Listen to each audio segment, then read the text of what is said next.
Sir, how do you spell relief? How do I spell relief? I spell it R-O-L-E-I.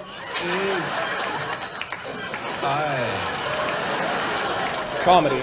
Something identifiable with all manner of media. Simple in concept, but intricately complex in its execution. Comedy comes in all shapes and sizes, sometimes paired with a drama to act as a sort of relief from serious situations, sometimes just used on its own to help engage an audience with fantastical delights and bountiful laughs. But sometimes, comedy isn't its own genre, or even a storytelling element. Sometimes it's a side effect of something sinister, something unsettling, something filthy. Filth as a cinematic concept can be found all over, from David Lynch's Eraserhead You are sick. to Pier Paolo Pasolini's Salò, to even simplistic comedy shows like Beavis and Butthead and South Park. Filth in media is usually expressed by presenting unsettling settings to an audience, often unclean, filled with trash, the very definition of filthy. This is done to evoke a sense of disgust from the viewer, making their skin crawl as they imagine themselves in the character's place. Although in many instances filth is used solely to disturb the audience, as in cases such as the Saw films or other gory horror movies, it can very well be used to evoke a new kind of humorous emotion, a way for the audience to laugh at the absurdity of not only the film, but life itself. How filthy is the world the film makes? What makes our world not filthy? What makes us not filthy? Filth is an encyclopedic element of film, spanning several genres. But when it comes to filth in comedy, there's nobody more well recognized than filth elder, John Waters. Wop bom balloon bom bom bom bom to the boot, oh root, to the boot, oh root, to the boot, oh root, to the boot, oh root, to the boot, oh root, oh wop bom balloon bom bom bom bom. I got a girl named Sue. John Waters, born on April 22, 1946 in Baltimore, Maryland, is perhaps the most famous filthy filmmaker of all time. With 16 films directed, he is known worldwide as a director willing to not only cross lines made by censorship laws, but to cross lines not even thought of. In 1970, Waters made the Diane Linkletter story, based off of the suicide of the eponymous Diane, played by Define, which had occurred less than a year prior. While not his first film, this would be his first recognized short movie, with local audiences in shock at the subject matter. This is your father. This is your mother. I know. Gee, what is... You can't fool me, Diane. I don't know about your mother, but you're lying through your teeth now, and you're on something.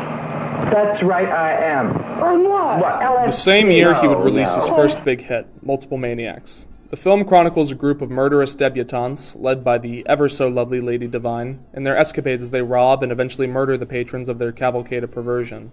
A circus-like exhibition of obscene and filthy acts. The film features the Dreamlanders, a group of artists that work extensively with Waters throughout his career and appear in most of his films in various roles.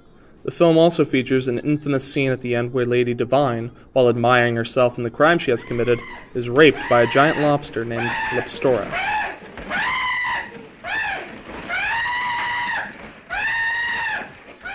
This absurd scene has no lead-up and no explanation. It exists to shock audiences in its absurdity, a theme covered in all of his films. Multiple Maniacs is filthy, shocking, disturbing, and violent, but it truly is nothing compared to his next feature film. In 1972, John Waters released Pink Flamingos, widely regarded as one of the most shockingly filthy movies of all time.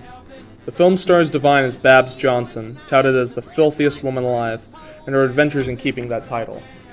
Her filthiness is contested by the Marbles, Raymond and Connie, and a rivalry of filth is born between them and Divine. The film contains countless infamous scenes and characters, including Edith the Egg Lady, played by Edith Massey, who falls in love and marries an egg delivery man. I'm starving to death for some eggs. Babs receiving a human bowel movement in the mail. Oh my God almighty, someone has sent me a bowel movement! A turd, Mama, a turd! Babs and her son Crackers licking everything in the Marbles' house, and quite possibly the most controversial ending in film, Divine eating real dog feces to prove herself as truly the filthiest woman alive. The film shocked audiences at release and continues to do so today, with regular midnight showings at various movie theaters solidifying its status as a cult film.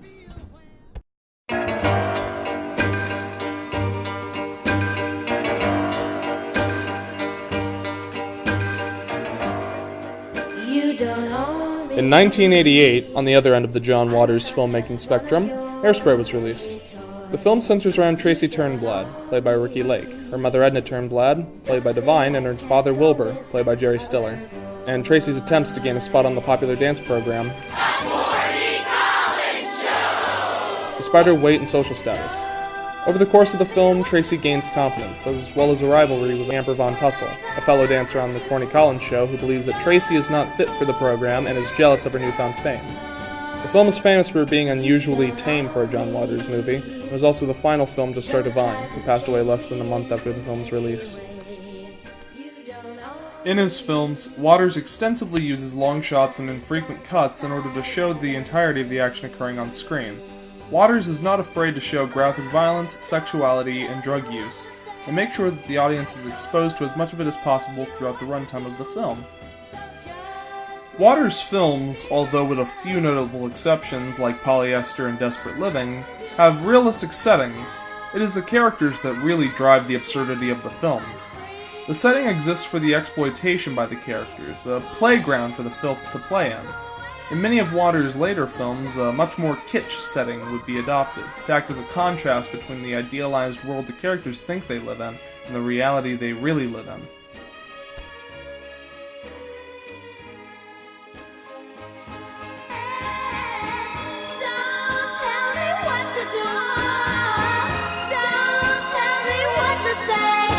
Although their stories are made in an absurdist format, John Waters' movies are molded by the world they're made in.